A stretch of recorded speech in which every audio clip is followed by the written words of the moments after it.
I want to start this off by saying that I don't think Fighterz is a bad game. The few times I played it, I had a fairly enjoyable time, but I wanted to revisit a critique I had of the game 2 years ago that I've been feeling very vindicated in having based off of some developments relating to its roster that have occurred since then. When Fighterz came out in 2018, I was dismayed with its roster. It had 24 characters without DLC. To make a comparison, the first Dragon Ball Xenoverse had 47 playable characters. This meant that the initial roster for Fighterz was almost half of what was in the first Xenoverse. When I mentioned the game's small base roster, I was attacked for a dissenting opinion and accused of being so used to Budokai Tenkaichi 3's large roster that I wanted every game to be filled with characters that play the same. I vividly remember when I purchased the first Xenoverse. It was very similar to when I bought Raging Blast and its sequel. I knew the roster was smaller than Budokai Tenkaichi 3, but that did not matter to me because I wanted to experience a difference in gameplay and thought that the rosters in each of those games were fine.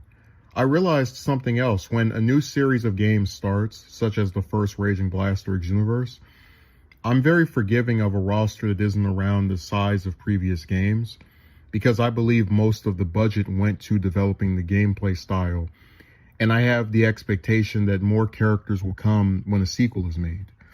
There were other people who had a problem with the roster of the first Xenoverse and pledged to not buy it.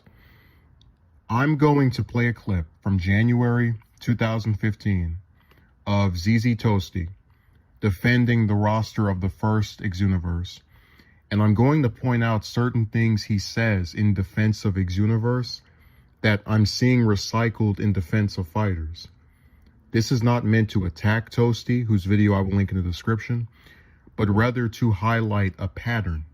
There has never been a Dimps fighting game that has had over more than 50 characters. So the thing is with Dimps games is that they decide to put more quality into their characters instead of having a quantity like something, let's say BT3 or RB2, that copy and paste the same sort of characters, actual way they fight and all that stuff just to make a new character. Like BT3, it has that many characters for the reason that it actually does copy and paste its same formula along a bunch of different characters. A lot of characters in BT3 play the exact same. And there are some people out there that think, oh yeah, this is what I like more than the every character is kind of different in their own way sort of thing that Xenoverse and all the other games have going on from Dimps. And honestly, I'm just telling you guys, it doesn't matter. Like, transformations, first of all, are not included in the 47 character thing. It's only the normal characters that are in each slot, along with the without the DLC. So I don't understand really where all of this is coming from, because if the fighting is good, then really what's the problem with how many characters there are? Like, I mean, a lot of people enjoyed Burst Limit, a lot of people enjoyed Budokai 3, a lot of people enjoyed all the other Budokai games as well as any other game that Dimps has made. The only one that I could think that people said they didn't like is the actual Dragon Ball Evolution game, and even that had a good combat system. So what I don't understand is that if the combat system was good, why would it matter if the character amount is lower?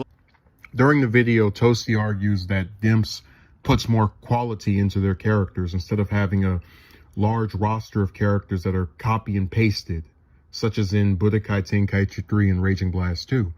He also questions what the problem is with the roster if the fighting is good. Rewatching this video 5 years later, it's very ironic to see him defend Xenoverse's roster as being the byproduct of Dimps putting quality into their characters, when there are now people asserting that this is what was done with Fighterz, unlike any fighting game before, Xenoverse included. So his argument has now been taken to tear down the same game he was defending in order to deflect criticisms of the roster of Fighterz, the newest fighting game. As far as what problems are there with the roster if the fighting is good, one of the appeals of these Dragon Ball games, I thought, was being able to play as your favorite Dragon Ball character. If that character and many others are unavailable to play as because the roster is barely 24 people or less, then that appeal is lost. That does not automatically mean you dislike the game or it's a failure, But one of the features of Dragon Ball games have been the characters. I love Legacy of Goku too, but don't like that I can't play as Krillin in a saga where he has a large role. I can still enjoy the gameplay, but just have that critique of its roster. And that's the elephant in the room. People who love Fighterz love to insist that those who critique the game in the slightest capacity either have an unfair opinion that they can easily deflect or just being unfair to the game. It's akin to a cult mentality. I want to really dissect this characters that play the same line. Notice how none of the fighting games after Budokai Tenkaichi 3 include Great Apes or Ozarus, despite there being major characters in the Saiyan saga of Z with both Vegeta and Gohan transforming into one during the arc. If Great Ape Vegeta, Great Ape Gohan, or Great Ape Baby Vegeta were included in Fighterz, I don't believe it would be very easy to diversify their playstyle when they are, by design, these large creatures that oftentimes are twice the size of other playable characters in games. I wouldn't fault the developer, Arc System Works, for not being able to make the Great Apes move in distinct ways, given their size. I would just ask that the same leeway be given toward Budokai Tenkaichi 3, which has become the resident punching bag for people that want to defend much smaller rosters in subsequent games. When you listen to fans of Fighterz talk about the game, they make the diversity of the moveset a key point of the game's appeal. On the screen, I am depicting a tier list that one of the game's players sent to me. In the last column B, you'll notice Jiren, Videl, and Goku Black. These are considered by fans to be the worst characters to play as in the game. My favorite character introduced in either GT or Super is Goku Black. I am discouraged to play as him because the community, who play the game much more than I, have assessed him as one of the characters with the weakest gameplay. If Goku Black, along with the rest of the roster, followed the supposed characters that play the same formula of their predecessors, this disparity would not exist.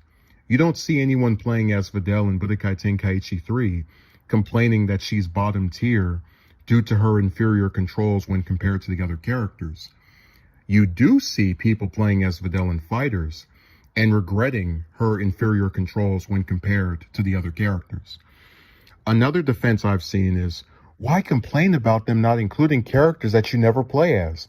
This is very simple.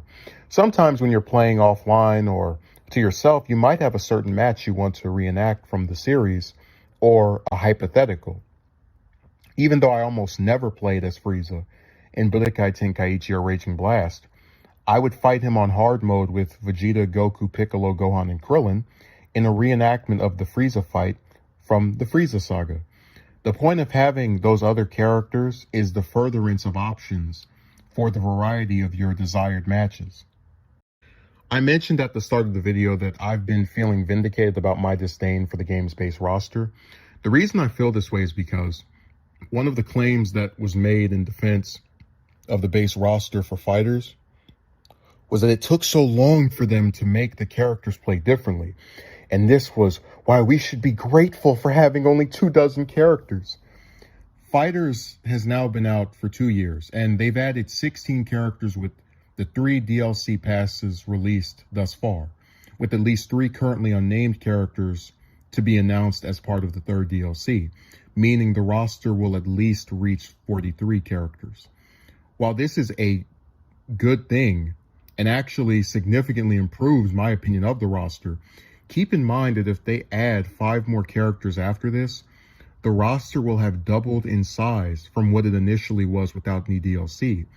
If they can make over a dozen characters within 2 years of the game's release, why couldn't they have just waited to put the game out this year with 40 characters, which is currently what the game has with DLC, instead of putting out 24 2 years ago? As things stand, I have no issue with the game's roster and would never have complained about its size if it was as big as it is now 2 years ago. When Xenoverse 2 came out, a game I earlier mentioned as having a great roster, I was critical of its roster because it only added 17 new characters for its base roster. 31 characters have been added to the roster via DLC in the over 3 years since it came out. I would have liked at least 30 new characters. And if it took them until 2017 or 2018 to do that, then they should have released Xenoverse 2 in 2017 or 2018. Think about this.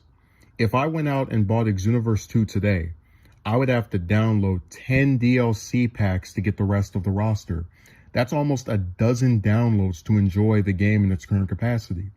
Retroactively, due to all of the DLC that's been released to further the lifespan of Xenoverse 2, it seems like the developer, Dimps, rushed out the release of an unfinished game when Xenoverse 2 came out the year after the first Xenoverse. This isn't meant to get off topic, but it is to show that I'm not singling out Fighterz when I critique the over-reliance on DLC of a lot of these modern Dragon Ball games. Me objecting to the roster is not about wanting every single character to be playable. I was more than fine with the 47 that were playable in the first Xenoverse, and now Fighterz with the confirmed 43 characters is almost reaching the same number, which has led me to be almost entirely non-critical of its roster. But for the life of me, I've never seen fans of any other Dragon Ball game defend that game by attacking another. Fans of Xenoverse and Fighterz have turned Budokai Tenkaichi 3 into the disc version of a punching bag so they can hype up the game they are currently playing.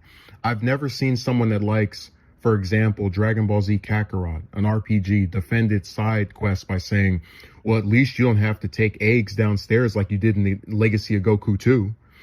You should be able to defend a game without tearing down its predecessor. You shouldn't have to make Budokai Tenkaichi 3 seem like it was this travesty to deify Fighterz. God forbid someone ends up liking both of them. You're not married to Fighterz, and I'm not married to BT3, so it befuddles me that this is a standard practice for defenders of the former game's roster. There was such a vigorous defense for the base roster of Fighterz, which was subpar by even the measure of the people who made it, which is why they added over a dozen in less than 2 years. The reason for this is because there is a large segment of Dragon Ball fans who refuse to accept any criticism of whatever is new. Sure, it's fine to dislike GT, but you don't like Super? What a sick thing.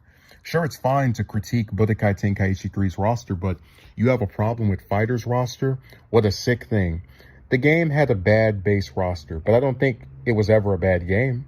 Just because I like the game overall doesn't mean I feel compelled to turn my brain off to the amount of people I can play as being much smaller than many games that came before it.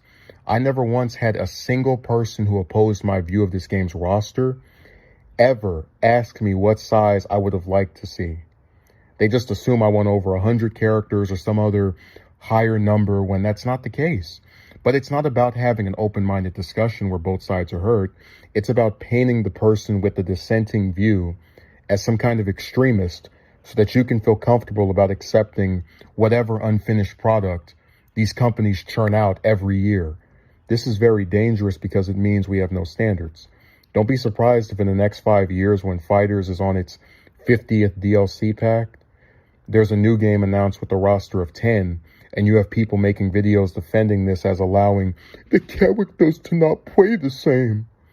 You saw that video I attached earlier, the same things said about BT3 when fans were defending the roster of the first Xenoverse are now being recycled to attack both of those games when defending the roster of Fighterz.